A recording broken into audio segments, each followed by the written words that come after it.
Hey everyone, it's Ray.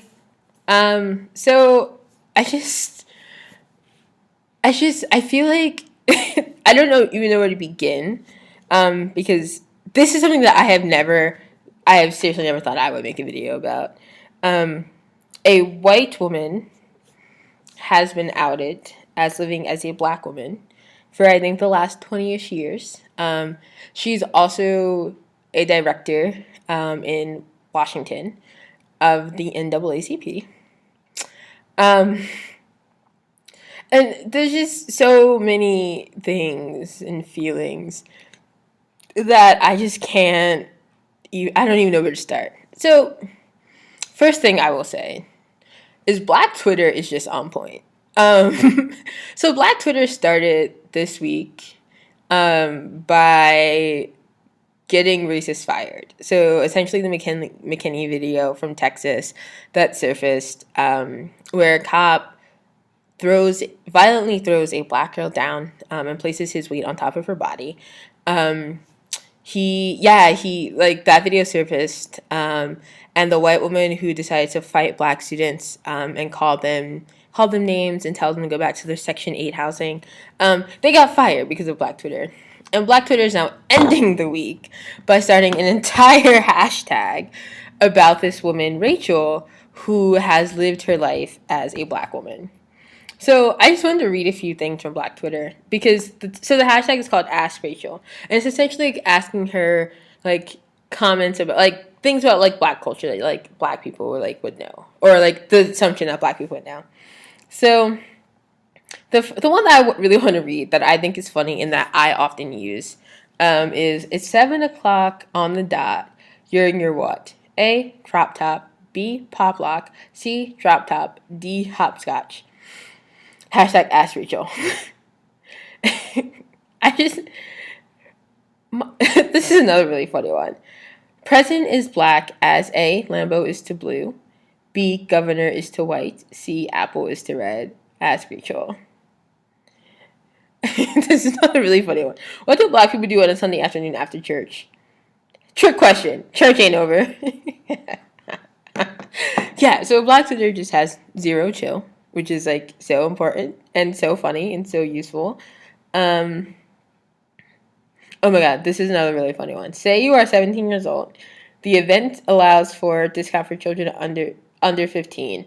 How old are you today? A, 17. B, 16. C, 12.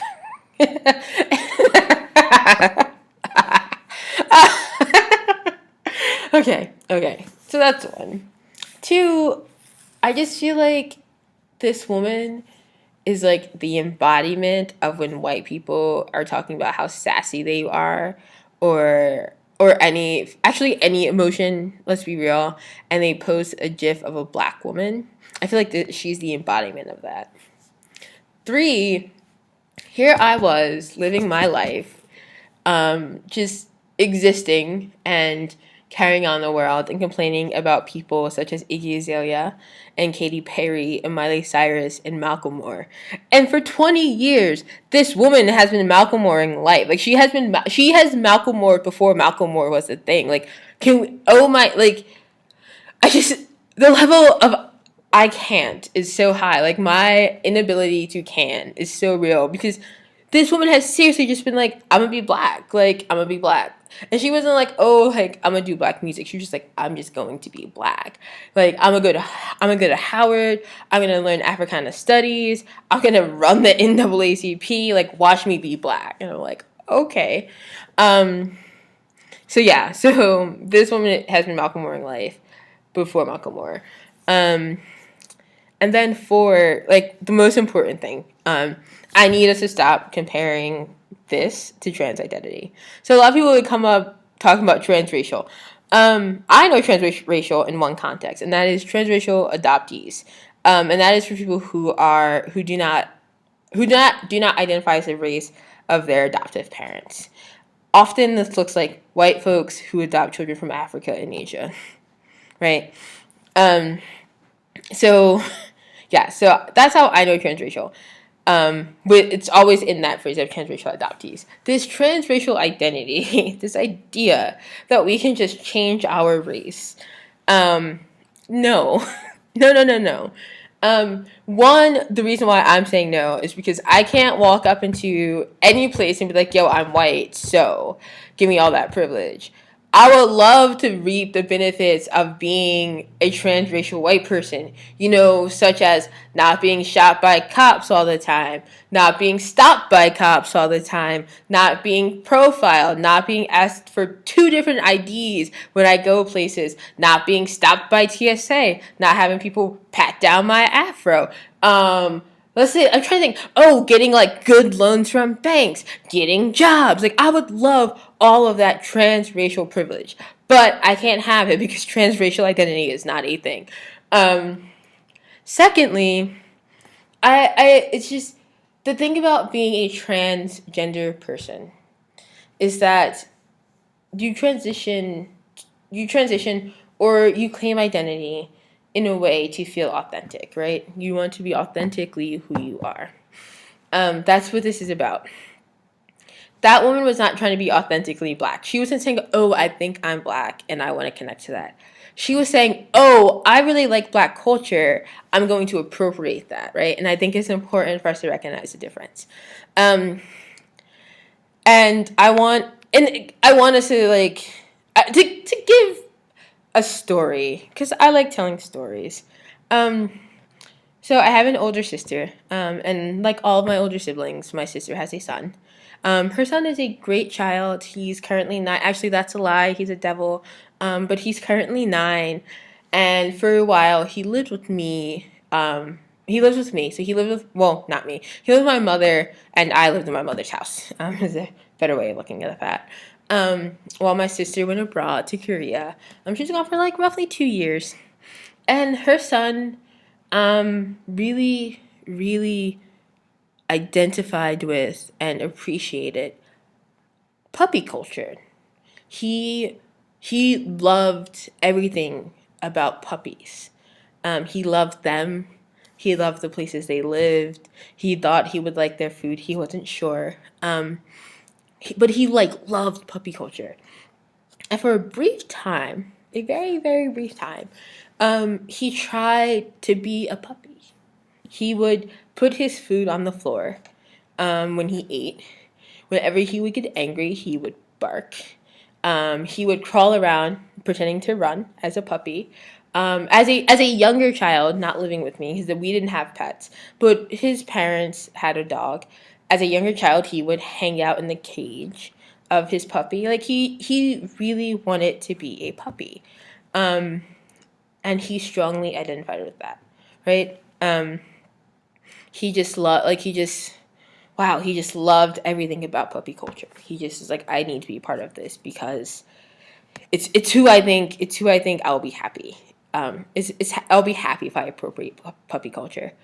Very quickly, though, he realized that the difference between puppies and humans is that puppies don't get ice cream.